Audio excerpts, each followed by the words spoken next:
Jacksonville's historic East Side, known to many as OutEast, has officially been listed on the National Register of Historic Places. This designation is the federal government's official list of districts, sites, buildings, structures, and objects deemed worthy of preservation for their historical significance.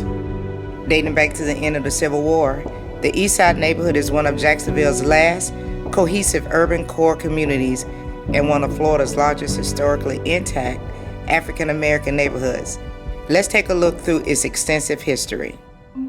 Originally platted in 1869, the East Side was formed in 1887 when 3 adjacent communities were annexed by the city of Jacksonville: East Jacksonville, Oakland, and Fairfield. Contributing to its development and historic significance are many industrial, educational, and religious institutions. In its beginnings, the neighborhood attracted many formerly enslaved African Americans because of its proximity to employment opportunities at sawmill, maritime, and industrial operations. Many of those were Gullah Geechee descendants, bringing with them many African cultural expressions that have influenced the development of the East Side through food, language, music, arts and crafts, as well as architecture, seen through the development of shotgun homes. As the neighborhood continued to grow and develop, we saw the rise of religious institutions, education, and artistic icons. First organized in 1865 in what would soon become the East Side, the Mother Midway AME Church was the first Black independent church that was established in Florida after the Civil War. The Boylan Haven School became one of the first schools in the area for African American girls. At the Florida Baptist Academy, the Black National Anthem was born when James Weldon Johnson's poem, Lift Every Voice and Sing, was put to music for the first time by his brother and faculty member, John Rosamond Johnson. Also associated with the school was Eartha M. White, whose impact to better conditions for the underprivileged is still felt today.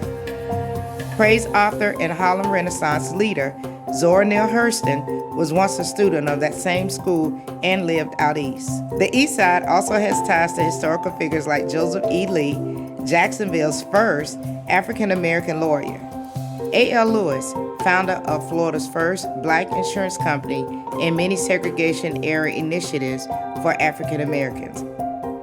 Robert Bullet Bob Hayes, a sprinter turned football player and the only American athlete to win both an Olympic gold medal and a Super Bowl ring, and Asa Philip Randolph, a trailblazing civil rights activist and leader of the first successful African American labor union. While both the East Side and Jacksonville were on the rise, one of the most significant and tragic events in the city's history took place: the Great Fire of 1901. While the fire destroyed nearly all of the buildings in downtown Jacksonville, the East Side remarkably escaped the destruction. In the decades that followed, the neighborhood's Florida Avenue became a center of segregation-era Black commerce and was the place to see and be seen.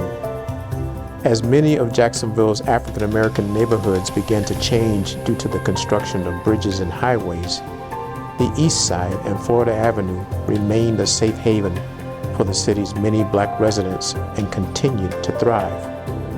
In the late 1960s, desegregation and civil unrest began to take its toll.